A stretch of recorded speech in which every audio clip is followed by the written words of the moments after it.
Welcome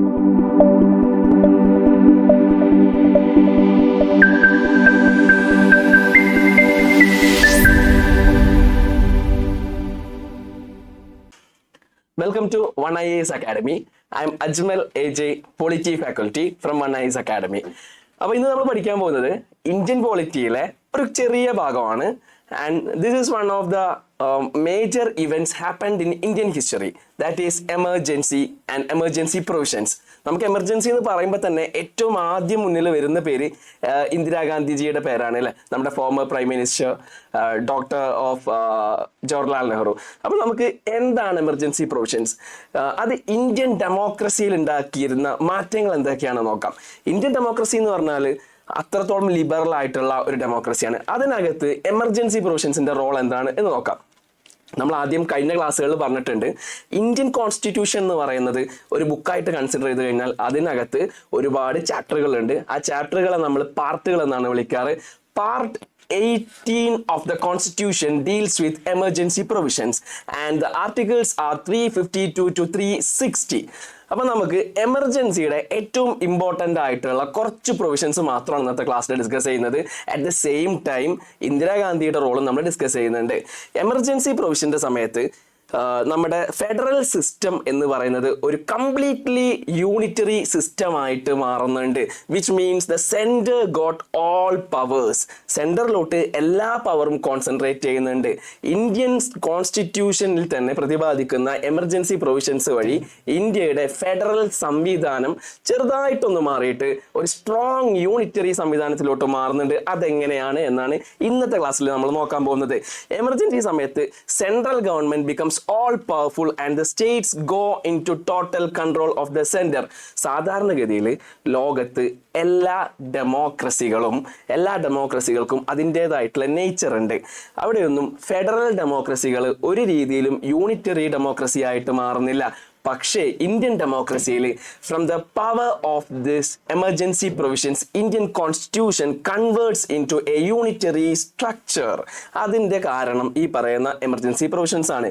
basically constitution stipulates there are 3 types of emergency provisions. ആ 3 types ഏതൊക്കെയാണെന്ന് വെച്ചാൽ, and the first and the important type is the emergency provisions due to war. And the second condition is due to external aggression. അതിനൊരു ഉദാഹരണം പറയുകയാണെന്നുണ്ടെങ്കിൽ, China നമ്മുടെ അരുണാചൽ ഭാഗത്തോട്ട് aggression ആയിട്ട് വരുന്നുണ്ട്. ചൈനയുടെ ഒരു എക്സ്റ്റേണൽ അഗ്രഷൻ ഒരു എക്സാമ്പിളാണ്. At the same time Pakistan, അങ്ങനെയുള്ള നൈബറിങ് സ്റ്റേറ്റ്സ്, നൈബറിങ് കൺട്രീസ് നമ്മളുടെ സോവറിനിറ്റീനെ ബാധിക്കുന്ന രീതിയിൽ നമ്മളുടെ ടെറിറ്ററിയിലോട്ട് വന്നു കഴിയുന്ന സാഹചര്യങ്ങളിൽ നമ്മൾ ഈ പറയുന്ന എമർജൻസി ഡിക്ലെയർ ചെയ്യാറുണ്ട്.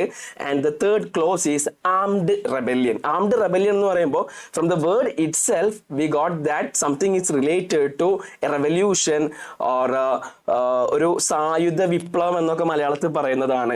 ഇനി രണ്ടാമത്തെ ടൈപ്പ് ഓഫ് എമർജൻസി ആണ് emergency due to the failure of constitutional machinery in the state.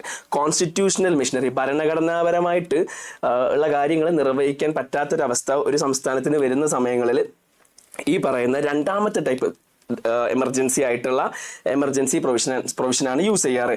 And the third type which is not proclaimed India till date, that is financial emergency which is mentioned in the article 360 of the constitution. ഇനി നമുക്ക് എമർജൻസിയുടെ കുറച്ചും കൂടി technical ആയിട്ടുള്ള കുറച്ച് കാര്യങ്ങളിലോട്ട് പോകാം. UPSCയുടെ ഒരു frequent question area എന്ന് പറയുന്നത് ഫണ്ടമെന്റൽ റൈറ്റ്സും അതോടുകൂടി അസോസിയേറ്റഡ് ആയിട്ടുള്ള അതിന് ശേഷം വരുന്ന പാർലമെന്റും ഒക്കെയാണ്. ഈ രണ്ടും ഒരുപോലെ ക്ലബ് ചെയ്യുന്നൊരു റീജിയൻ ആണ് എമർജൻസി പ്രൊവിഷൻസ് എന്നുള്ളത്. നമുക്കത് എങ്ങനെയാണെന്ന് നോക്കാം. Under Article 352, President can declare a national emergency when the security of India, അതല്ലെങ്കിൽ ഇന്ത്യയുടെ സോവറിനിറ്റീനെ ബാധിക്കുന്ന രീതിയിൽ എന്തെങ്കിലും ഒരു പ്രശ്നം ഉണ്ടാവുകയാണെന്നുണ്ടെങ്കിൽ, അതുമല്ലെങ്കിൽ ഇന്ത്യയുടെ ഏതെങ്കിലും ഒരു ഭാഗത്ത് സായുധ വിപ്ലവം, ആ വിപ്ലവം മൂലം ഇന്ത്യ ഗവൺമെന്റിനെയോ ഇന്ത്യയുടെ ഇവിടെയുള്ള മെഷീനറീസിനെ, സ്റ്റേറ്റ് മെഷീനറീസിനെ ബാധിക്കുകയാണെന്നുണ്ടെങ്കിൽ പ്രസിഡന്റിന് എമർജൻസി ഡിക്ലെയർ ചെയ്യാൻ പറ്റും. നമ്മൾ നേരത്തെയും പറഞ്ഞു, എമർജൻസി എന്ന് കേൾക്കുമ്പോഴേ നമ്മുടെ എല്ലാവരുടെയും മുന്നിൽ വരുന്നത് ഇന്ദിരാഗാന്ധിയുടെ മുഖമാണ്. Actually the emergency is not declared by prime minister, it is declared by the President of India. The role of declaration of emergency is entitled to President of India.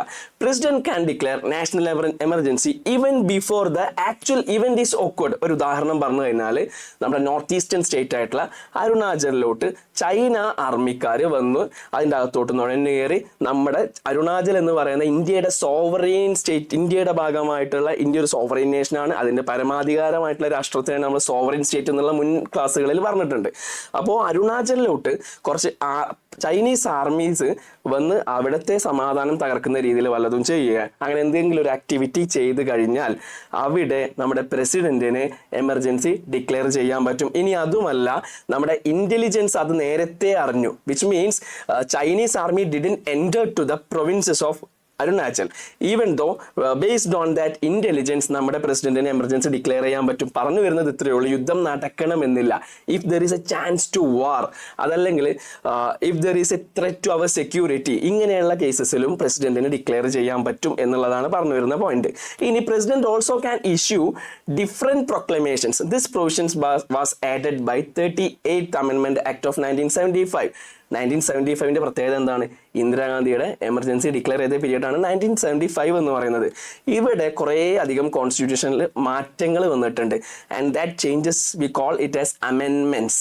ഈ ഇതിൻ്റെ അകത്ത് ഒരു അമെൻമെന്റിലാണ് പ്രത്യേകമായിട്ട് പറയുന്നത് പ്രൊക്ലമേഷൻസിന് വേണ്ടിയിട്ട്, എമർജൻസി ഡിക്ലെയർ ചെയ്യാൻ വേണ്ടിയിട്ട് നമ്മൾ പ്രസിഡന്റ് ഒരു പ്രൊക്ലമേഷൻ പുറപ്പെടുവിപ്പിക്കുന്ന കാര്യത്തെക്കുറിച്ച് പറയുന്നുണ്ട്. അത് 1 or 2 അതിലധികമോ പ്രൊക്ലമേഷൻസ് നമുക്ക് പ്രസിഡന്റിന് ഇഷ്യൂ ചെയ്യാൻ പറ്റും എന്നുള്ളതാണ് 38th Amendment ആക്ടിൻ്റെ അകത്ത് പറയുന്നത്. ഇനി നാഷണൽ എമർജൻസി ഡിക്ലെയർ ചെയ്യുന്നത് ഒരു വാറാണ് ഗ്രൗണ്ട്സ് എന്നുള്ളത് ഒന്ന് ഇമാജിൻ ചെയ്യുക. വാറിൻ്റെ ഗ്രൗണ്ടിൽ നാഷണൽ എമർജൻസി ഡിക്ലെയർ ചെയ്ത് കഴിഞ്ഞാൽ സാധാരണഗതിയിൽ ഒരു ഇന്ത്യൻ സിറ്റിസൺസിന് കിട്ടേണ്ട പല റൈറ്റ്സും അവിടെ ഡിനൈ ചെയ്യപ്പെടുന്നുണ്ട്. അതുകൊണ്ടാണ് നമ്മൾ ഇപ്പോഴും എമർജൻസിനെ അത്രത്തോളം ഭീതിജനകമായിട്ടുള്ളൊരു ഇവൻ്റ് ആയിട്ട് കാണുന്നതിൻ്റെ റീസൺ അതുകൊണ്ടാണ്. സാധാരണ നമുക്ക് നമ്മുടെ കോൺസ്റ്റിറ്റ്യൂഷനിൽ നിന്ന് നമ്മൾ ഡിറൈവ് ചെയ്യുന്ന കുറേ പവറുകളെ കുറിച്ച് നമ്മൾ പാർട്ട് 3 പറയുന്നുണ്ട്. ഫണ്ടമെൻ്റൽ റൈറ്റ്സിൽ നമ്മൾ പറയുന്നുണ്ട്. കുറേ ഫണ്ടമെൻ്റൽ റൈറ്റ്സ് എമർജൻസി പീരീഡ് ഇല്ലാതാവുന്നുണ്ട്. അത് ഏതെല്ലാമാണെന്നുള്ളത് നോക്കാം. ഇനി അതേപോലെ തന്നെ എമർജൻസി പ്രൊവിഷൻ എന്ന് പറയുന്നത് നമ്മളിവിടെ നാഷണൽ എമർജൻസി എന്ന് പറഞ്ഞു. അപ്പോൾ most of them may be confused that national emergency means entire Indian ടെറിട്ടറിയിൽ മുഴുവൻ നാഷണൽ എമർജൻസി പ്രഖ്യാപിക്കുന്നതിനെയാണ്. Actually it can be promulgated in a part of the state or entire territory. രണ്ടായാലും അതിനെ നമ്മൾ നാഷണൽ എമർജൻസി തന്നെയാണ് പറയാറ്. ഇതൊരു ന്യൂസ് പേപ്പറാണ്. ദ സ്റ്റേറ്റ്സ്മാൻ എന്ന് പറയുന്ന അന്നത്തെ ഏറ്റവും പ്രൊമിനൻ്റ് ആയിട്ടുള്ള ഒരു ന്യൂസ് പേപ്പറിൽ വന്നതായിരുന്നു പ്രസിഡന്റ് പ്രൊക്ലെയിംസ് എമർജൻസി എന്ന് പറഞ്ഞിട്ട്. അതൊരു it is not a event which we say like bold from the blue. Unexpected ആയിട്ടുള്ള ഒരു ഇവന്റ് ഒന്നും അല്ലായിരുന്നു എമർജൻസി ഡിക്ലറേഷൻ എന്ന് പറഞ്ഞാൽ. Not at all it was an unexpected event. അതിന്റെ കാരണം എന്താണെന്ന് വെച്ചാൽ ഇന്ദിരാഗാന്ധിയുടെ ഒരു തെരഞ്ഞെടുപ്പ് കേസ് നടക്കുന്നുണ്ട്. ഇന്ദിരാഗാന്ധി ഇന്നത്തെ ഉത്തർപ്രദേശിലെ ഗാന്ധി കുടുംബത്തിന്റെ ഷുവർ സീറ്റ് ആയിട്ടുള്ള റായ് ബറേലി എന്നാണ് സാധാരണ രീതിയിൽ കോൺടെസ്റ്റ് ചെയ്ത് ജയിക്കാറുണ്ടായിരുന്നത്. അവിടെ രാജ്നാരായൺ എന്ന് പറയുന്ന ഒരു ഒപ്പോണന്റ് കാൻഡിഡേറ്റിനെതിരായിരുന്നു അന്ന് ഇന്ദിരാഗാന്ധി മത്സരിച്ചിരുന്നത്. സ്വാഭാവികമായിട്ടും Indira Gandhi was a powerful leader and Raj Narain was defeated. Indira Gandhi സ്വാഭാവികമായിട്ട് ഒരു MP ആയിട്ട് വരുന്നു. അതിനുശേഷം പുള്ളിക്കാരി തന്നെ പാർലമെന്റിൽ ലീഡറായിട്ട് പ്രൈം മിനിസ്റ്ററായിട്ട് ചുമതലയേൽക്കുന്നുണ്ട്. ഈ സമയത്ത് അന്നത്തെ ഒപ്പോണന്റ് ആയിട്ടുള്ള രാജ്നാരായൺ ഒരു കേസ് കൊടുക്കുന്നുണ്ട് ഇന്ദിരാഗാന്ധിക്കെതിരെ. അത് വേറെ ഒന്നുമല്ല, she misuses the entire government machineries for her victory എന്ന് പറഞ്ഞിട്ട്. അത് സ്വാഭാവികമായിട്ടും അതൊരു പുതിയ ഇവന്റ് ആയിരുന്നു അന്ന് ഇന്ത്യ ചരിത്രത്തിൽ. After that politics has changed and most of the politicians used such ways for their victory. പക്ഷെ അന്ന് അതൊരു പുതിയ ഇവന്റ് ആയിരുന്നു. അങ്ങനെ അന്ന് രാജ്നാരായണന്റെ ഹർജി അലഹാബാദ് ഹൈക്കോടതി പരിഗണിക്കുന്നുണ്ട്. അലഹാബാദ് ഹൈക്കോടതി ഈ പറയുന്ന പ്രൈമ ഫേസിയയിൽ തന്നെ എന്തോ ഒരു തരത്തിലുള്ള കുറ്റം ഇന്ദിരാഗാന്ധി ചെയ്തതായിട്ടുള്ള ഒരു കണ്ടുപിടുത്തം അലഹാബാദ് ഹൈക്കോടതി പറയുന്നുണ്ട്. After that this case was hand over to supreme court. അവിടെ നമ്മുടെ മലയാളി ആയിട്ടുള്ള VR കൃഷ്ണയ്യർ ആയിരുന്നു ആ കേസ് ഹാൻഡിൽ ചെയ്തിരുന്നത്. ഇപ്പോൾ VR കൃഷ്ണയ്യർ അന്ന് ഒരു പ്രത്യേക ഒരു അസാധാരണമായിട്ടുള്ള ഒരു വിധി എന്നൊക്കെ പറയാം, ഒരു എക്സ്ട്രാ ഓർഡിനറി ആയിട്ടുള്ള ഒരു താൽക്കാലിക വിധിയാണ്. What we call that it is not an verdict which was temporary one. അതിനകത്ത് ഇന്ദിരാഗാന്ധിയുടെ കുറ്റം പുള്ളിക്കാരൻ പറയുന്നുണ്ടെങ്കിലും അറ്റ് ദ സെയിം ടൈം ഇന്ദിരാഗാന്ധിയോട് റിസൈൻ ചെയ്യാനൊന്നും പറഞ്ഞിട്ടില്ലായിരുന്നു. She can be continue as prime minister but she is not entitled to attend the parliamentary sessions. പാർലമെന്റിൽ പോവാനോ സെഷൻസ് അറ്റൻഡ് ചെയ്യാനോ പറ്റില്ല, പക്ഷേ പ്രൈം മിനിസ്റ്ററായിട്ട് തുടരാൻ പറ്റും എന്ന് പറയുന്നുണ്ട്. അപ്പോൾ പ്രൈം മിനിസ്റ്റർ ആയിട്ട് ഇന്ദിരാഗാന്ധിക്ക് പാർലമെന്റിന്റെ അകത്ത് പോകാൻ പറ്റും. പ്രൈം മിനിസ്റ്റർ എന്നുള്ള ഒരു കപ്പാസിറ്റിയിൽ ഇന്ദിരാഗാന്ധിക്ക് പാർലമെന്ററി പ്രൊസീഡിങ്സിൽ പങ്കെടുക്കാൻ പറ്റും. പക്ഷെ ഇന്ദിരാഗാന്ധി കുറച്ച് ഫിയർ ആയിരുന്നു ഈ ഒരു ഇഷ്യൂവിൽ. കാരണം സുപ്രീം കോടതിയിൽ പോയിട്ട് പോലും ഒരു പോസിറ്റീവ് റെസ്പോൺസ് കിട്ടിയിരുന്നില്ല. അന്ന് രാജ്നാരായൺ ഇന്ദിരാഗാന്ധിക്കെതിരെ യൂസ് ചെയ്തിരുന്ന ഒരു സ്ട്രോങ് അലിഗേഷൻ എന്ന് പറഞ്ഞാൽ ഒരുപാട് തരത്തിലുള്ള പൈസ ഇറക്കിയിട്ടാണ് അന്ന് ഇലക്ഷൻ നേരിട്ടത്. അറ്റ് ദ സെയിം ടൈം ഇന്ദിരാഗാന്ധിയുടെ ഒരു ഉദ്യോഗസ്ഥൻ എന്ന് വെച്ചാൽ ഇന്ദിരാഗാന്ധി അന്ന് ഓഫീസിലുണ്ടായിരുന്നു, government office of profit handle ചെയ്തിരുന്ന സമയമാണ്. അവിടെ ഉണ്ടായിരുന്ന ഒരു ഗവൺമെന്റ് എംപ്ലോയി, ഒരു സ്റ്റെനോഗ്രാഫർ ഇന്ദിരാഗാന്ധിയുടെ ഇലക്ഷനിൽ വർക്ക് ചെയ്തു എന്നുള്ളതാണ് അന്ന് കോടതി കണ്ടെത്തിയ ഒരു വലിയൊരു കാര്യം. ആക്ച്വലി അന്ന് രാജ്നാരായൺ ഉന്നയിച്ച ഒരുപാട് പ്രശ്നങ്ങളുണ്ട്. ഇന്ദിരാഗാന്ധി പോലീസ് ഫോഴ്സിനെ യൂസ് ചെയ്തിട്ടുണ്ട് and Indira Gandhi uses entire department four her victory എന്നുള്ള ഒരു വലിയ ഒരു പ്രശ്നം, ബ്യൂറോക്രസിയുടെ ഒരു വലിയ ഒരു റോളിനെ കുറിച്ചാണ് രാജ്നാരായൺ അന്ന് കോടതിയിൽ പറഞ്ഞത്. രാജ്നാരായണന്റെ വക്കീൽ ഗോയലാണ്. അതിലോട്ട് നമ്മൾ ഇപ്പോൾ വരും കേട്ടോ, വക്കീലിന്റെ കാര്യത്തിലോട്ട്.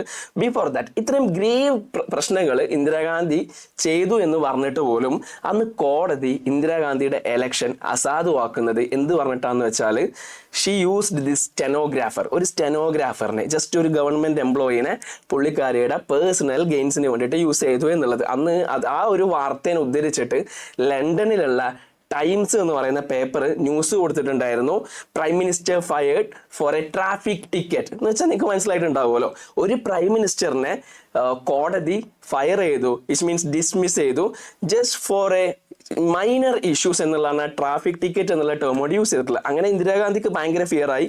ഈ ഫിയറിന്റെ കൂടെ തന്നെ അന്ന് ഇന്ത്യയിലെ പല സംസ്ഥാനങ്ങളും കോൺഗ്രസ് റൂളിംഗ് സംസ്ഥാനങ്ങളിലടക്കം യുവാക്കളെല്ലാവരും ഭയങ്കരമായിട്ടുള്ള ഒരു ഗവൺമെന്റിനോടുള്ള ഡിസ്കണ്ടന്റ് ഇങ്ങനെ നിലനിൽക്കുന്ന ഒരു സമയമായിരുന്നു.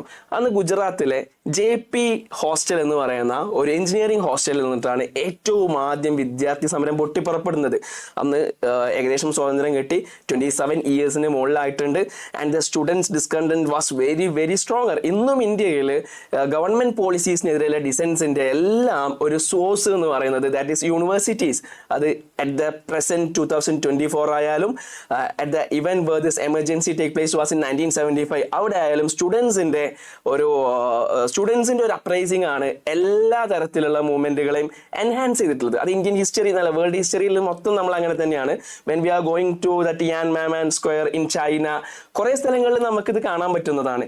ഇവിടെ എന്താ ഉണ്ടായതെന്ന് വെച്ചാൽ ഹോസ്റ്റൽ ഫീസ് 20% ഇൻക്രീസ് ചെയ്തു. അന്നത്തെ പ്രധാന പ്രശ്നം വിലക്കയറ്റമായിരുന്നു. ഈ വിലക്കയറ്റത്തിന്റെ കൂടെ തന്നെ പെട്രോളിയം ഉൽപ്പന്നങ്ങളുടെ വിലയും വന്ന് കൂടിയിട്ടുണ്ട്. അതിന്റെ പ്രധാന കാരണം വേറെ ഒന്നുമല്ല, ഇന്ന് നമ്മൾ കാണുന്ന മിഡിൽ ഈസ്റ്റിലെ ക്രൈസിസ്, അതേപോലെയുള്ള ഒരു ഗൾഫ് വാർ ആ സമയത്ത് നടക്കുന്നുണ്ട്. Actually Israel was part of that. അതുകൊണ്ട് തന്നെ അന്ന് പെട്രോൾ, ക്രൂഡ് ഓയിലിന്റെ വില കൂടിയതുമായിട്ട് അസോസിയേറ്റ് ചെയ്ത് നമുക്ക് എക്കണോമിയിൽ തന്നെ അറിയുന്ന കാര്യമാണ്. പിന്നെ ഫുഡിന്റെ കമ്മോഡിറ്റീസിന്റെ വില കൂടും, ഇറ്റ് ലീഡ്സ് ടു ഇൻഫ്ലേഷൻ. ഇതിന്റെ ഒക്കെ ഭാഗമായിട്ട് അന്ന് ഹോസ്റ്റൽ ഫീസ് കൂട്ടി എന്നുള്ളതായിരുന്നു ഈ ഒരു സ്റ്റുഡന്റ് റെവല്യൂഷൻ തുടങ്ങാനുള്ള ഒരു കാരണം. അങ്ങനെ സ്റ്റുഡന്റ് മൂവ്മെന്റ് പതുക്കെ ഗ്രാവിറ്റി കൂടി വന്നു. അന്നത്തെ ഗുജറാത്ത് മുഖ്യമന്ത്രിക്ക് രാജിവെക്കേണ്ടി വന്നു. At the same time Bihar chief minister also being pressurised from the student struggle. ഈ സമരം നടന്നുകൊണ്ടിരിക്കുന്നതിന്റെ ഇടയിൽ അന്നത്തെ students leaders was realised that there is a lack of good leader for this movement. ഒരു നല്ലൊരു ലീഡറിന്റെ അഭാവം ഉണ്ട് എന്നുള്ളത് അവർ മനസ്സിലാക്കി. അങ്ങനെ അന്നത്തെ പട്ന യൂണിവേഴ്സിറ്റി യൂണിയൻ ചെയർമാനും പട്ന യൂണിവേഴ്സിറ്റിയിലെ ഒരു പ്രോമിനന്റ് സ്റ്റുഡന്റ് ലീഡറും കൂടി അന്നുണ്ടായിരുന്ന ഒരു സോഷ്യലിസ്റ്റ് ലീഡർ ഉണ്ട്, ദ ഗ്രേറ്റ് JP നാരായൺ. ഈ JPയുടെ അടുത്തോട്ട് പോയിട്ട് പറയുന്നുണ്ട്, ഇങ്ങനെ ഇത്രയും പ്രശ്നങ്ങളുണ്ട്, ഞങ്ങൾ സ്റ്റുഡൻസ് എല്ലാവരും തന്നെ ഒരുപാട് ഡിസ്കണ്ടന്റിലാണ്, ഇന്ദിരാഗാന്ധിയുടെ policies making them to react. അങ്ങനെ JP was convinced by the student leader, and this student leader which plays a prominent role in Indian politics after that event, and he is known as Lalu Prasad Yadav. അങ്ങനെ ലാലു പ്രസാദ് യാദവ് ആണെന്ന് J പിനെ convince ചെയ്തത്. അങ്ങനെ J P was convinced. അങ്ങനെ ജയപ്രകാശ് നാരായണൻ ഈ പറയുന്ന ഒരു ഇവന്റിന്റെ four ഫ്രണ്ടിലോട്ട് ഇറങ്ങുന്നു. അന്ന് പുള്ളി 1,00,000 ആളുകൾ ഉൾക്കൊള്ളിച്ചുകൊണ്ട് മൈതാനിയിൽ ഒരു മീറ്റിംഗ് വിളിക്കുന്നുണ്ട്. ആ 1,00,000 ആൾക്കാരുടെ മുന്നിൽ വെച്ചിട്ട് and he says that the issue which facing the nation is very severe. 27 വർഷം കഴിഞ്ഞു സ്വാതന്ത്ര്യം കിട്ടിയിട്ടും ഇപ്പോഴും വിലക്കയറ്റമാണ്. അതുപോലെ തന്നെ സർക്കാർ സംവിധാനങ്ങളുടെ ഒരു എല്ലാ ആളുകളിലോട്ടും ഒരുപോലെ എത്തുന്നില്ല. ഇങ്ങനെയുള്ള ഒരുപാട് പ്രശ്നങ്ങൾ പറയുന്നുണ്ട്. And he demands for a total revolution that is Sampoorna Kranti, the term which was used by J P. അങ്ങനെ ജെ പിയുടെ തീപ്പൊരി പ്രസംഗങ്ങൾ നടന്നുകൊണ്ടിരിക്കുകയാണ്. ഈ സമയത്താണ് ഇന്ദിരാഗാന്ധി എല്ലാവർക്കും അറിയാം ഇന്ദിരാഗാന്ധി എന്തെങ്കിലുമൊക്കെ ഒന്ന് ചെയ്യും. Because she was a powerful leader. ആദ്യം ഒരു രാജ്യസഭ MP ആയിട്ട് നോമിനേറ്റ് ചെയ്യപ്പെടുന്നുണ്ട്. പിന്നീട് she was A minister and we know that how politically well her family. അങ്ങനെ ഇന്ദിരാഗാന്ധിയുടെ ഏറ്റവും നല്ല ഒരു മൂവ്മെന്റ് എന്നൊക്കെയാണ് അന്നത്തെ കേരളത്തിലെ കോൺഗ്രസ്സുകാർ ഇതിനെ വിശേഷിപ്പിച്ചത്. അതിന് അവർക്ക് കുറെ റീസൺസും ഉണ്ട് കേട്ടോ. ഇതെല്ലാം കഴിയുന്നു, ഇന്ദിരാഗാന്ധി എമർജൻസി ഡിക്ലെയർ ചെയ്യുന്നു. ആ സമയത്തുള്ള ഒരു ക്രിറ്റിസിസം എന്ന് പറയുന്നത് ഇന്ദിരാഗാന്ധിയുടെ സഞ്ജയ് ഗാന്ധിക്ക് വേണ്ടിയിട്ടാണ് ഈ ഒരു എമർജൻസി ഡിക്ലെയർ ചെയ്തത് എന്നുള്ള രീതിയിലൊരു ക്രിറ്റിസിംസ് ഉണ്ട്. അന്ന് ഒരു ടേമും പറയാറുണ്ട് ഒരു ഡ്രൗണിങ് സണ്ണിന് വേണ്ടിയിട്ട് ഷീ ഫോഗേർട്ട് ഹെർ ഡാഡ് എന്ന് പറയാറുണ്ട്. അത് ഒരു കോൺട്രവേഴ്സ്യൽ സ്റ്റേറ്റ്മെന്റ് ആയിട്ട് ചില ആൾക്കാർ പറയുന്ന ഒരു സാധനമാണ്. അതൊന്നും അല്ലാതെ തന്നെ കോൺസ്റ്റിറ്റ്യൂഷനിൽ പറഞ്ഞിട്ടുള്ള അംബേദ്കർ ഡ്രാഫ്റ്റ് ചെയ്ത കോൺസ്റ്റിറ്റ്യൂഷനിൽ തന്നെ പറഞ്ഞിട്ടുള്ള എമർജൻസി പ്രൊവിഷൻസ് വെച്ചിട്ടാണ് ഇന്ദിരാഗാന്ധി ഈ പറയുന്ന ഫക്രുദ്ദീൻ അലി എന്ന പ്രസിഡന്റ് ഈ ഒരു പ്രൊക്ലമേഷൻ നടത്തിയിട്ടുള്ളത്. ഒറിജിനലി ആ സമയത്ത് ഇന്റേണൽ ഡിസ്റ്റർബൻസ് എന്നുള്ള ഒരു ടേം, ഇന്റേണൽ ഡിസ്റ്റർബൻസ് എന്നുള്ള ഒരു ആസ്പെക്റ്റിലാണ് അന്ന് എമർജൻസി ഡിക്ലെയർ ചെയ്തത്. അതിനുശേഷം 44th അമെൻമെന്റ് ആക്ട് വഴി ദിസ് ഇന്റേണൽ ഡിസ്റ്റർബൻസ് ആണ് പിന്നീട് നമ്മൾ ആംഡ് റെബല്യൺ ആയിട്ട് മാറ്റിയിട്ടുള്ളത്. പ്രസിഡന്റിന് ഇങ്ങനെ നാഷണൽ എമർജൻസി ഡിക്ലെയർ ചെയ്യാൻ പ്രസിഡന്റിന് പ്രൈം മിനിസ്റ്റർ പറഞ്ഞാൽ മാത്രം പോരാ. It should be recommended by the cabinet അറിയാതെ ഒരിക്കലും പ്രൈം മിനിസ്റ്ററിന് പ്രസിഡന്റിനോട് എമർജൻസി ഡിക്ലെയർ ചെയ്യാൻ പറ്റില്ല. ബട്ട് ഇന്ദിരാഗാന്ധി എന്ന് ഡിക്ലെയർ ചെയ്ത സമയത്ത് ക്യാബിനറ്റിൽ ഒരു പൂച്ചക്കുഞ്ഞു പോലും അറിഞ്ഞിട്ടില്ല, ക്യാബിനറ്റ് ഇത് അറിഞ്ഞിട്ടില്ല എന്നുള്ളതാണ് അതിന്റെ വാസ്തവം.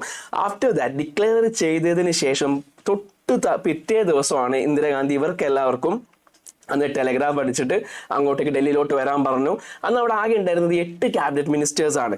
ഈ 8 ക്യാബിനറ്റ് മിനിസ്റ്റേഴ്സായിട്ട് അതിനുശേഷം ഇന്ദിരാഗാന്ധി കൂടിയ ഒരു മീറ്റിംഗ് ഒക്കെ ഭയങ്കര ഫേമസ് ആണ്. ഇന്ദിരാഗാന്ധി ഇവരെ നേരിട്ട് കാണുന്നുണ്ട്.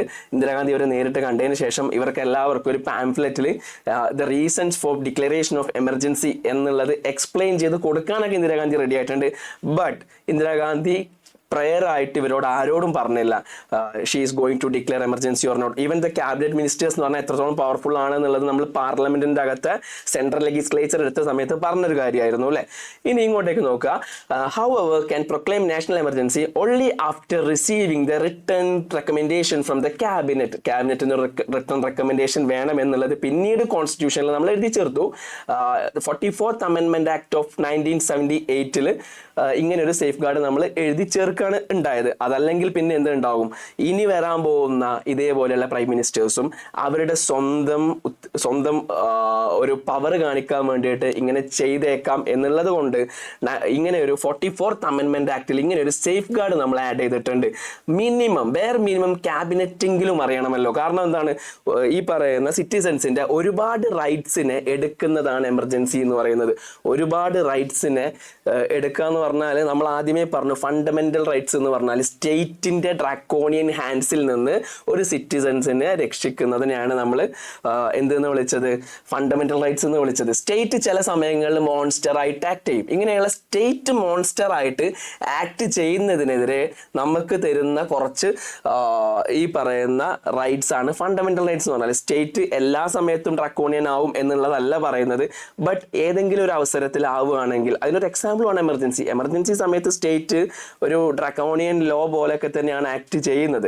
ഇനി 30th അമെൻമെന്റ് ആക്ട് ഓഫ് 1975 എമർജൻസി ഡിക്ലെയർ ചെയ്ത് കഴിഞ്ഞാൽ അതിനെ കോടതിക്ക് പോലും റിവ്യൂ ചെയ്യാൻ പറ്റില്ല എന്നുള്ളതായിരുന്നു ഇന്ദിരാഗാന്ധി എഴുതി വെച്ചൊരു കാര്യം. ഒന്നാമത് Indira Gandhi always confronting with the judicial system. അതിന്റെ ഭാഗമായിട്ട് കുറെ ഇവന്റ്സ് വേറെ നടക്കുന്നുണ്ട്. ജുഡീഷ്യറി എടുക്കുന്ന സമയത്ത് നമ്മൾ അതിനെക്കുറിച്ചും ഡീൽ ചെയ്യുന്നുണ്ട്. അങ്ങനെ ഈ ഒരു പ്രൊവിഷൻ കുറച്ച് അപകടം നിറഞ്ഞതാണ്. ഒന്ന് ആലോചിച്ച് നോക്കുക, ഒരു പ്രൈം മിനിസ്റ്റർക്ക് തോന്നുകയാണ് എമർജൻസി ഡിക്ലെയർ ചെയ്യണം, അവർ ഡിക്ലെയർ ചെയ്യുന്നു. അതിനുശേഷം അവർ ഡിക്ലെയർ ചെയ്ത ഗ്രൗണ്ട് എന്താണ് എന്ന് ചെക്ക് ചെയ്യാൻ പോലും ഒരു ഇന്റഗ്രേറ്റഡ് ജുഡീഷ്യറി ഉള്ള ഇന്ത്യ രാജ്യത്ത് ഒരു കോടതിക്ക് പറ്റില്ല എന്ന് പറഞ്ഞാൽ it becomes what we can say ഒരു ഡെമോക്രാസിയുടെ ഒരു ബ്യൂട്ടി പോലും അവിടെ നഷ്ടപ്പെടുന്ന ഒരു സാധനമാണ്. പക്ഷെ ഇവിടെ പ്രൊവിഷൻസ് വാസ് സബ്സിക്വന്റ്ലി ഡിലീറ്റഡ്. ഈ പ്രൊവിഷൻ ഡിലീറ്റ് ചെയ്തില്ല എന്നുണ്ടെങ്കിൽ അത് എത്രത്തോളം പ്രശ്നമാണെന്നുള്ളത് നമ്മളൊന്ന് ബേസിക് ആയിട്ടുള്ള ഒരു കോമൺ സെൻസിൽ ആലോചിച്ചാൽ മനസ്സിലാവുന്ന ഒരു കാര്യമാണ്. അങ്ങനെ ഡിലീറ്റ് ചെയ്തിട്ട് 44th അമെൻമെന്റ് ആക്ടിൽ ഇതിനെയും സേഫ് ഗാർഡ് ചെയ്യപ്പെടുന്നുണ്ട്. ഇനി നമുക്ക് പാർലമെന്ററി അപ്രൂവൽ നോക്കാം. എങ്ങനെയാണ് ഒരു പ്രസിഡന്റ് എമർജൻസി ഡിക്ലെയർ ചെയ്തതിന് ശേഷം പിന്നെ ലൈഫ് ലോങ് ഒരു ഇൻഡെഫിനിറ്റ് പീരീഡിലൊന്നും എമർജൻസി ഉണ്ടാവില്ല.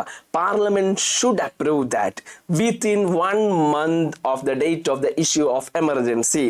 Originally this period was approved parliament was to 2 months but was reduced by 44th അമെൻമെന്റ് ആക്ടിലാണ് ഇത് 1 മാസമായിട്ട് റെഡ്യൂസ് ചെയ്തിട്ടുള്ളത്. ഒന്നുകൂടി പറഞ്ഞു കഴിഞ്ഞാൽ ആദ്യം പ്രസിഡന്റ് എമർജൻസി ഡിക്ലെയർ ചെയ്ത് കഴിഞ്ഞാൽ 1 മാസത്തിനുള്ളിൽ parliament should validate the emergency. പക്ഷേ this was added by 44th അമെൻമെന്റ് ആക്ട്. ഏറ്റവും ആദ്യം 2 മാസം സമയം കൊടുത്തിരുന്നു. ഇതിന്റെ ഒരു പ്രശ്നം എന്താണെന്നറിയോ? എമർജൻസി ഡിക്ലെയർ ചെയ്യുന്നു, ഈ 2 മാസം മെഷീനറിക്ക് നമ്മുടെ സ്റ്റേറ്റിന് എന്തും ചെയ്യാനുള്ള എമർജൻസി പീരീഡിൽ ഒരുപാട് ഫ്രീഡംസ് സ്റ്റേറ്റിന് കൊടുക്കുന്നുണ്ട്. ഇത് എന്തും ചെയ്യാനുള്ള ഫ്രീഡം കൊടുത്തു. 2 മാസം കഴിഞ്ഞതിന് ശേഷമാണ് കോടതി ഇടപെട്ടിട്ട് പറയാണ് ഈ പറഞ്ഞ എമർജൻസി, ഇപ്പോൾ പ്രൊമുൾഗേറ്റ് ചെയ്ത എമർജൻസി ഗ്രൗണ്ട് ശരിയല്ല, എമർജൻസി വോയിഡ് ആണ് എന്ന് പറഞ്ഞു കഴിഞ്ഞാൽ ഒരുപാട് സമയം 2 മാസത്തോളം ജനങ്ങൾ സഫർ ചെയ്യണം. പക്ഷേ ആ ഒരു 2 മാസം എന്നുള്ളത് 1 മാസമായിട്ട് കുറച്ച് കഴിഞ്ഞാൽ that's A short time period. അവിടെയും ഒരു ചെറിയ രീതിയിൽ സേഫ് ഗാർഡ് ചെയ്യുന്നതാണ്. ഇനി അതേപോലെ തന്നെ if the proclamation of emergency is issued at the time when Lok Sabha has been dissolved or dissolution of Lok Sabha take place during the period of 1 month without the approving the proclamation, this proclamation survive until 30 days from the first sitting of the house. എന്താന്ന് വെച്ചാൽ ഒന്നുകൂടി layman ലാംഗ്വേജിൽ പറഞ്ഞു കഴിഞ്ഞാൽ emergency declare ചെയ്തതിന് ശേഷം Lok Sabha dissolve ആവും, അതല്ലെങ്കിൽ ലോകസഭ അവിടെ ഇല്ല, ഏതെങ്കിലും ഒരു റീസൺ കൊണ്ട് ലോകസഭ ഇല്ല എന്ന് സങ്കല്പിക്കുകയാണെന്നുണ്ടെങ്കിൽ അവിടെ 30 ദിവസം കഴിഞ്ഞതിന് ശേഷം സാധാരണഗതിയിൽ എന്താണ് 30 ദിവസത്തിനുള്ളിൽ തന്നെ പാർലമെന്ററി അപ്രൂവൽ കൊടുക്കണം എന്നാണ്. അങ്ങനെ അപ്രൂവൽ കൊടുക്കാൻ പാർലമെന്റ് അവിടെ ഇല്ല. പാർലമെന്റ് അവിടെ അപ്രൂവൽ കൊടുക്കാൻ ഇല്ലാത്ത ഒരു സാഹചര്യത്തിൽ എന്താണ് ഉണ്ടാവുന്നതെന്ന് വെച്ചാൽ എപ്പോഴാണോ ഒരു പുതിയ ലോകസഭ വരുന്നത്, അതല്ലെങ്കിൽ എപ്പോഴാണോ പുതിയൊരു രാജ്യസഭ വരുന്നത്, രാജ്യസഭ അവിടെ എന്തായാലും ഡിസ്കണ്ടിന്യൂയിങ് അല്ല, it is A continuing chamber. അപ്പോൾ എന്താണ് രാജ്യസഭ ഓൾറെഡി അത് അപ്രൂവ് ചെയ്തിട്ടുണ്ടാവണം. നമ്മൾ ആദ്യം പറഞ്ഞ കാര്യമാണ്, രാജ്യസഭ എന്ന് പറയുന്നത് ഒരു കണ്ടിന്യൂയിങ് ചേംബർ ആണ്. 1/3 ഓഫ് ദ മെമ്പേഴ്സ് എല്ലാ 2 വർഷവും റിസൈൻ ചെയ്യുന്നുണ്ട്, അതേപോലെ ആഡ് ചെയ്യുന്നുണ്ട്. Rajya Sabha always there. ആകെ ഡിസോൾവ് ചെയ്യാൻ ചാൻസ് ഉള്ള ലോകസഭയാണ്. അപ്പൊ ലോകസഭ ഇല്ലാത്തത് കൊണ്ട് എന്തായാലും രാജ്യസഭ ആ എമർജൻസിനെ അക്സെപ്റ്റ് ചെയ്തിട്ടുണ്ടാവണം. ചെയ്തിട്ടില്ല എന്നുണ്ടെങ്കിൽ അവിടെ ഈ പറയുന്ന എമർജൻസി പ്രൊവിഷൻസിന് വാലിഡേഷൻ ഇല്ല എന്നുള്ളതാണ്. ഇനി എപ്പോഴാണോ പുതിയ ലോകസഭ വരുന്നത്, ഈ പുതിയ ലോകസഭ വന്ന് ആദ്യത്തെ സിറ്റിംഗ് കഴിഞ്ഞ് 30 ദിവസത്തിനുള്ളിൽ ഈ പറയുന്ന എമർജൻസി പ്രൊവിഷനെ അപ്രൂവ് ചെയ്താലും മതി. ഇനി ഇതിൻ്റെ അകത്ത് കുറെ കോൺട്രവേഴ്സീസ് ഉണ്ട്. ഒരു എക്സാമ്പിൾ പറഞ്ഞു കഴിഞ്ഞാൽ അന്നത്തെ സ്റ്റുഡന്റ് ലീഡർ ആയിട്ടുള്ള വളരെ യങ് ഏജിൽ അദ്ദേഹത്തിന്റെ 20s ഈ ഒരു ഫൈറ്റിന് ഇറങ്ങിയ ആളാണ് Lalu Prasad Yadav. At the same time Congress leaders says that it was a program which was being organized by the Richard Nixon, USA president ആയിട്ടുള്ള റിച്ചാർഡ് നിക്സന്റെ ഒരു പ്ലാനിങ് ആയിരുന്നു ആ ഒരു സ്റ്റുഡന്റ് റെവല്യൂഷൻസും അതോടുകൂടി അസോസിയേറ്റഡ് ആയിട്ടുള്ള കാര്യങ്ങളും എന്നുള്ള ഒരു കോൺട്രവേഴ്സ്യൽ ആയിട്ടുള്ള ഒരു ഒപ്പീനിയൻ ഒക്കെ പറയുന്നുണ്ട്. ഇനി പാർലമെന്ററി അപ്രൂവൽ കിട്ടി, if the approved by both houses of the parliament, emergency പിന്നീട് ഒരു 6 മാസത്തോട്ട് വാലിഡേറ്റഡ് ആണ്. അതായത് അവിടെയും എന്താണ് ഒരു സേഫ് ഗാർഡ് ആണ്. ഇൻഡെഫിനൈറ്റ് പീരീഡിലോട്ടൊന്നും എമർജൻസി നീട്ടി കൊണ്ടുപോകാൻ പറ്റില്ല. If parliament approve the emergency it's for just for that 6 months ആണ്. അതും കഴിഞ്ഞാൽ എല്ലാ 6 മാസത്തിലും പാർലമെന്റിന് ഇത് വാലിഡേറ്റ് ചെയ്തുകൊണ്ടേയിരിക്കണം. പാർലമെന്റ് എന്ന് പറയുമ്പോൾ both houses which includes Lok Sabha and Rajya Sabha. This provision of periodical parliamentary approval was added by 44th Amendment Act of 1978. ഇപ്പൊ തന്നെ നമ്മൾ 2-3 സേഫ് ഗാർഡുകൾ പഠിച്ചു. ഈ പറയുന്ന സേഫ് ഗാർഡുകളെല്ലാം തന്നെ കോൺസ്റ്റിറ്റ്യൂഷനെ പ്രൊട്ടക്ട് ചെയ്യുന്നതായിരുന്നു. ഈ 2-3 സേഫ് ഗാർഡുകൾ വരാനുള്ള കാരണം Indira Gandhi actually she looks her safeguards, not the safeguard of the nation. ആ സമയത്ത് മാത്രം ഒരു ക്രിറ്റിസിസമാണ്, അതല്ലാതെ we can say the entire policies of Indira Gandhi was wrong എന്നൊന്നും അല്ല പറയുന്നത്. ആ സമയത്ത് ഇന്ദിരാഗാന്ധിയുടെ സമയത്ത് ഒരു നിലപാടിനെ കുറിച്ചാണ് ഇപ്പൊ പറഞ്ഞത്. If the dissolution of Lok Sabha take place during the period of 6 months without approving the further continuance of emergency, then the proclamation survives until 30 days from the first sitting of Lok Sabha after its reconstitution, and this provided the Rajya Sabha has been meantime approved in continuation. നേരത്തെ പറഞ്ഞ ഒരു statement നമ്മൾ വീണ്ടും പറഞ്ഞ തന്നെയാണ്. ഈ പറയുന്ന പോലെ എമർജൻസി ഡിക്ലെയർ ചെയ്യുന്നു, പാർലമെന്റ് അത് അംഗീകരിക്കുന്നു. പാർലമെന്റ് അംഗീകരിച്ചു കഴിഞ്ഞാൽ 6 മാസം വരെ അതിന് വാലിഡേഷൻ ഉണ്ട്. ഇനി ഏതെങ്കിലും കേസിൽ ലോകസഭ ഡിസോൾവ് ആണ്, അതല്ലെങ്കിൽ ലോകസഭ ചേരുന്നില്ല എന്നുണ്ടെങ്കിൽ സ്വാഭാവികമായിട്ടും ഒരു പെർമനന്റ് ഹൗസ് ആയിട്ടുള്ള രാജ്യസഭ അവിടെയുണ്ട്. രാജ്യസഭ ഈ പറയുന്ന എമർജൻസിനെ വാലിഡേറ്റ് ചെയ്യണം. രാജ്യസഭ വാലിഡേറ്റ് ചെയ്തിട്ടുണ്ടെന്നുണ്ടെങ്കിൽ പിന്നെ അടുത്ത ഹൗസാണ് ഇത് വാലിഡേറ്റ് ചെയ്യേണ്ടത്. അങ്ങനെ പാർലമെന്റിലെ ലോകസഭ ഇല്ലാത്തൊരു അവസരമാണെന്നുണ്ടെങ്കിൽ അത് പ്രശ്നമല്ല. എന്നാണോ ഒരു ലോകസഭ വീണ്ടും റീകോൺസ്റ്റിറ്റ്യൂട്ട് ചെയ്യുന്നത് അത് ചെയ്ത് ഫസ്റ്റ് സിറ്റിങ്ങിന്റെ ഒരു 30 ദിവസം വരെയൊക്കെ സമയം കൊടുക്കുന്നുണ്ട് ഫോർ ദിസ് പാർലമെന്ററി അപ്രൂവൽ. ഇനി every resolution approving the proclamation of emergency, അതും അല്ലെങ്കിൽ അതിൻ്റെ കണ്ടിന്യൂൻസിന് വേണ്ടിയിട്ട് പാസ്സാക്കുകയാണെന്നുണ്ടെങ്കിൽ it should possess a special majority. ഒരു സാധാരണ സിമ്പിൾ മെജോറിറ്റി ഒന്നും പോരാ. എമർജൻസി എന്ന് പറയുന്ന ഒരു വലിയൊരു സാധനമാണെന്നുള്ളതും എമർജൻസിയുടെ അകത്ത് ഒരുപാട് കോൺസിക്വൻസ് ഉണ്ട് എന്നുള്ളതൊക്കെ പിന്നീട് വന്ന പൊളിറ്റീഷ്യൻസിന് മനസ്സിലായിട്ടുണ്ട്. കാരണം ഈ 75 എമർജൻസിക്ക് ശേഷം ഒരുപാട് പൊളിറ്റീഷ്യൻസ് സഫർ ചെയ്തിട്ടുണ്ട്, ഇൻക്ലൂഡിങ് അവർ ചീഫ് മിനിസ്റ്റർ. അങ്ങനെ ഇവിടെ സ്പെഷ്യൽ മെജോറിറ്റിയിൽ തന്നെ വേണം ഇത് പാസ്സാക്കാൻ. ഒരു എമർജൻസി കണ്ടിന്യൂ ചെയ്യുക എന്നുള്ളത് സ്പെഷ്യൽ മെജോറിറ്റി തന്നെ വേണം പാസ്സാക്കാൻ. Which means 2/3 members of the houses must ratify this എന്നുള്ളതാണ്. ഇനി ഇതിൻ്റെ അകത്തുള്ള വേറെ ഒരു ക്രിറ്റിസിസമായിട്ട് പറയുന്നത് അദ്ദേഹത്തിൻ്റെ മകൻ, അതേപോലെ തന്നെ നമ്മളെ JP, ഇവർ തമ്മിലുള്ള ഒരു ഫൈറ്റാണ്. JPയുടെ ഒരു ക്രൗഡ് പുള്ളിങ് കപ്പാസിറ്റി ആണ് ആക്ച്വലി അന്നത്തെ ആ ഒരു മൂവ്മെന്റിന് മൊമെന്റം കൊടുക്കുന്നത്. ഇനി നമുക്ക് എമർജൻസി റിവോക്ക് ചെയ്യുന്നത് എങ്ങനെയാണെന്ന് നോക്കാം. പിൻവലിക്കുന്നത്. A proclamation of emergency may be revoked by the president at the time by a subsequent proclamation. വീണ്ടും ഒരു പ്രൊക്ലമേഷൻ പുറപ്പെടുപ്പിച്ചിട്ട് എമർജൻസി നമുക്ക് ഇല്ലാതാക്കാൻ പറ്റും. പ്രസിഡന്റിന് തന്നെയാണ് ഇല്ലാതാക്കാൻ പറ്റുന്നത്, വേറെ ആർക്കും അല്ല. Such proclamation does not require the parliamentary approval എന്ന് വെച്ചാൽ പ്രസിഡന്റിന് സ്വന്തമായിട്ട് തന്നെ അദ്ദേഹം ഇംപ്ലിമെന്റ് ചെയ്ത എമർജൻസി എന്ന് പറയുന്ന ഒരു പ്രൊവിഷനെ റിവോക്ക് ചെയ്യാൻ പറ്റുന്നുണ്ട്. President must revoke the proclamation if Lok Sabha passes a resolution disapproving its continuation. Again, ഇതും ഒരു സേഫ് ഗാർഡ് തന്നെയാണ്. President must revoke the proclamation. Lok Sabha പറയാണ് ഇനി നാളെ മുതൽ നമുക്ക് എമർജൻസി വേണ്ട എന്ന് ലോകസഭ പറഞ്ഞു കഴിഞ്ഞാൽ he must abide that, president must abide that. ഇനി അതേപോലെ 44th Amendment Act 78 പറയുന്നത് 1/10 of the total member of Lok Sabha which given a written notice to speaker. ഒരു സ്പീക്കറിന് റിട്ടൺ നോട്ടീസ് കൊടുക്കുകയാണ്. എന്നിട്ട് പറയാണ് നമുക്കൊരു സ്പെഷ്യൽ സിറ്റിംഗ് വിളിക്കണം. സ്പെഷ്യൽ സിറ്റിംഗ് വിളിച്ചതിന് ശേഷം ഈ പറയുന്ന എമർജൻസി സീസ് ചെയ്യിപ്പിക്കണം എന്ന് പറയാൻ പറ്റും. ഒന്നും കൂടി പറഞ്ഞുതരാം. ലോകസഭയിലെ മുഴുവൻ അംഗങ്ങളുടെ 1/10 ആൾക്കാർക്ക് സ്പീക്കറിന് ഒരു ലെറ്റർ കൊടുക്കാൻ പറ്റും. ലെറ്റർ കൊടുത്തതിന് ശേഷം ഒരു സ്പെഷ്യൽ സിറ്റിംഗ് ഹൗസിന്റെ ഒരു സ്പെഷ്യൽ സിറ്റിംഗ് ഇരുന്ന് അതിനുശേഷം ഈ പറയുന്ന എമർജൻസീനെ സീസ് ചെയ്യിപ്പിക്കാനും ലോകസഭാ മെമ്പേഴ്സിന് പറ്റും, അതല്ലെങ്കിൽ രാജ്യസഭാ മെമ്പേഴ്സിനും പറ്റുന്നതാണ്. പക്ഷേ അവിടെയും ഈ പറയുന്ന ഹൗസ് സെഷനിലല്ല എന്നുണ്ടെങ്കിൽ പിന്നെ അവർക്ക് മുന്നിലുള്ള ഒരു വഴി എന്ന് പറഞ്ഞാൽ ഈ പറയുന്ന 1/10 നമ്പർ ഓഫ് MPs നേരിട്ട് എങ്ങോട്ടേക്ക് പോവാം, പ്രസിഡന്റിന്റെ അടുത്തോട്ട് പോകാം. അപ്പൊ പ്രസിഡന്റിന്റെ അടുത്തോട്ട് പോയിട്ടും ഇത് ആപ്ലിക്കബിൾ ആണ്. പ്രസിഡന്റ് അടുത്തോട്ട് പോയി കഴിഞ്ഞാൽ പ്രസിഡന്റ് അവിടെ ഒരു സ്പെഷ്യൽ സിറ്റിംഗ് വിളിക്കും. പ്രസിഡന്റ് സ്പെഷ്യൽ സിറ്റിംഗ് വിളിച്ചു കഴിഞ്ഞാൽ ഒരു വിത്തിൻ 14 ഡേയ്സിന്റെ ഉള്ളിൽ തന്നെ ഈ ഒരു resolution of disapproving the continuation of this proclamation can be evoked. അങ്ങനെ നമുക്ക് പ്രസിഡന്റിന് സ്വന്തമായിട്ട് ഡിസ്ക്രിപ്ഷൻ എടുത്തിട്ട് വേണമെങ്കിലും റിവോക്ക് ചെയ്യാൻ പറ്റും എന്നുള്ളതാണ് ഇതിന്റെ ഒരു കീ ടേക്ക് അവേ പോയിന്റ്. ഇനി ഈ റെസൊല്യൂഷൻ ഓഫ് ഡിസപ്രൂവലും റെസൊല്യൂഷൻ ഫോർ കണ്ടിന്യൂവേഷനും രണ്ടിനും ഡിഫറെന്റ് ക്ലോസസ് ആണ്. ഈ പറയുന്ന ഡിസപ്രൂവലിന് ലോകസഭ അതല്ലെങ്കിൽ Rajya Sabha, while the second one needs to be passed by the house of the parliament. രണ്ട് കേസിലും പാർലമെന്റിന് പാസ് ചെയ്യേണ്ടത് രണ്ട് ഡിഫറെന്റ് വേലാണ്. അതെങ്ങനെയാണെന്ന് നോക്കാം. റെസൊല്യൂഷൻ ഓഫ് ഡിസപ്രൂവൽ ആണ് എന്നുണ്ടെങ്കിൽ പാസ്ഡ് ബൈ ലോക്സഭ മാത്രമാണ്. മനസ്സിലാവുന്നുണ്ടോ?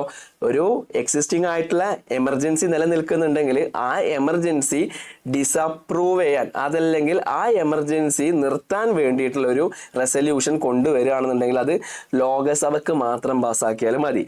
ഇനി അറ്റ് ദ സെയിം ടൈം ഡിസപ്രൂവലിനാണ് എന്നുണ്ടെങ്കിൽ അവിടെ സിമ്പിൾ മെജോറിറ്റി മതി. അതാണ് അവിടുത്തെ ഒരു key take away point. Simple majority മതി. നമ്മൾ കുറച്ച് മുമ്പ് സ്പെഷ്യൽ മെജോറിറ്റിയുടെ കാര്യം ഡിസ്കസ് ചെയ്തായിരുന്നു.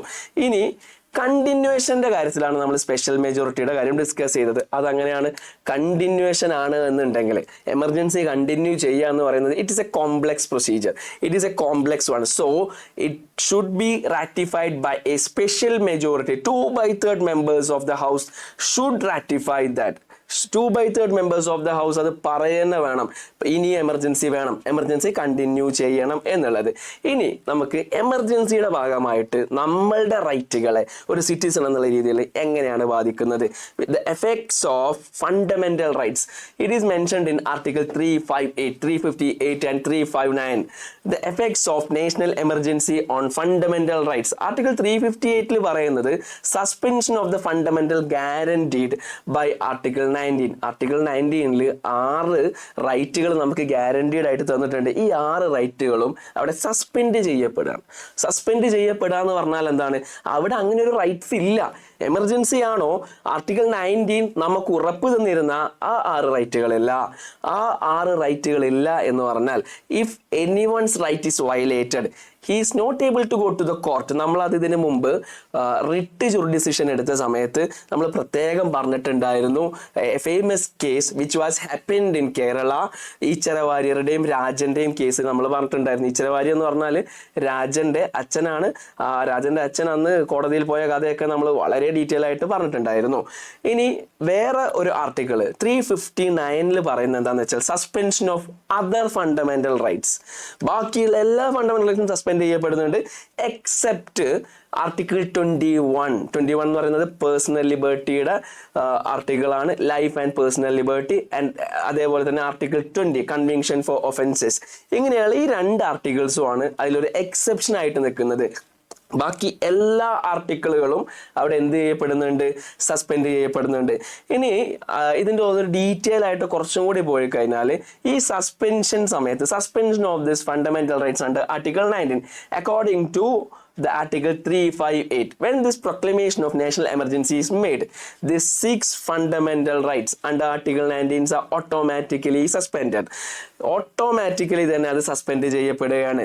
There is no separate order for their suspension. എപ്പോഴൊക്കെയാണോ നാഷണൽ എമർജൻസി ഡിക്ലെയർ ചെയ്യുന്നത് അപ്പോഴൊക്കെ ഓട്ടോമാറ്റിക്കലി നമുക്ക് ഈ പറയുന്ന ആർട്ടിക്കിൾ 19 സേഫ് ഗാർഡ് ചെയ്യുന്ന 6 ഫണ്ടമെന്റൽ റൈറ്റ്സും സസ്പെൻഡ് ചെയ്യപ്പെടുന്നുണ്ട്. എങ്ങനെയാണ്? എപ്പോൾ പ്രസിഡന്റ് ഫണ്ടമെന്റൽ ഈ പറയുന്ന എമർജൻസി ഇഷ്യൂ ചെയ്യുന്നു at the same time automatically article 19 മാറി നിൽക്കുന്നുണ്ട്. അതിനൊരു സ്പെഷ്യൽ ഓർഡറിന്റെ ആവശ്യമില്ല. ഇനി ബാക്കിയുള്ള ഫണ്ടമെന്റൽ റൈറ്റ്സ് സസ്പെൻഷൻ എങ്ങനെയാന്ന് വെച്ചാൽ അവിടെ ഒരു സ്പെഷ്യൽ ഓർഡറിന്റെ ആവശ്യം വരുന്നുണ്ട്. സിറ്റുവേഷൻ ഡിമാൻഡ്സ് ആണ് ആ ഫണ്ടമെന്റൽ റൈറ്റ്സ് അവിടെ സസ്പെൻഡ് ചെയ്യപ്പെടുന്നുള്ളൂ. ഇനി നമ്മൾ നേരത്തെ പറഞ്ഞ രാജ്നാരായണന്റെ കേസ് ഉണ്ടല്ലോ, രാജ് നരേൻ എന്ന് പറഞ്ഞാൽ ഇന്ദിരാഗാന്ധിയുടെ ഓപ്പണന്റ് ആയിരുന്നു. ഇന്ദിരാഗാന്ധിയുടെ ഓപ്പണന്റ് ആയിരുന്ന രാജ് നരേന്റെ കേസ് വായിച്ചത് അന്ന് സുപ്രീം കോടതിയിൽ ഒരു ഫേമസ് വക്കീലായിരുന്ന ഗോയലാണ്.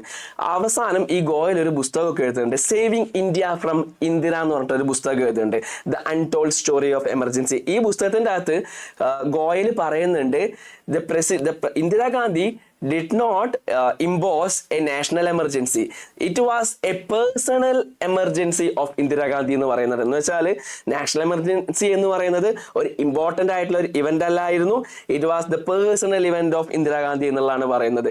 ഇനി നമുക്ക് ഈ എമർജൻസിയുടെ ടോപ്പിക്സ് കഴിഞ്ഞിട്ടില്ല. ഇതിൻ്റെ അകത്ത് എമർജൻസി എങ്ങനെയാണ് സെൻട്രൽ സ്റ്റേറ്റുകളെ ബാധിക്കുന്നത്, ലെജിസ്ലേറ്റീവ് പ്രൊസീജിയേഴ്സിനെ ബാധിക്കുന്നത്, അങ്ങനെയുള്ള കുറച്ച് കാര്യങ്ങളും അതോടുകൂടിയിട്ട് ഇന്ത്യയിൽ ഇതുവരെ ഉണ്ടാവാതിരുന്ന ഫൈനാൻഷ്യൽ എമർജൻസി എന്ന് പറയുന്ന ഒരു എമർജൻസി ഉണ്ട്, which is mentioned in article 360.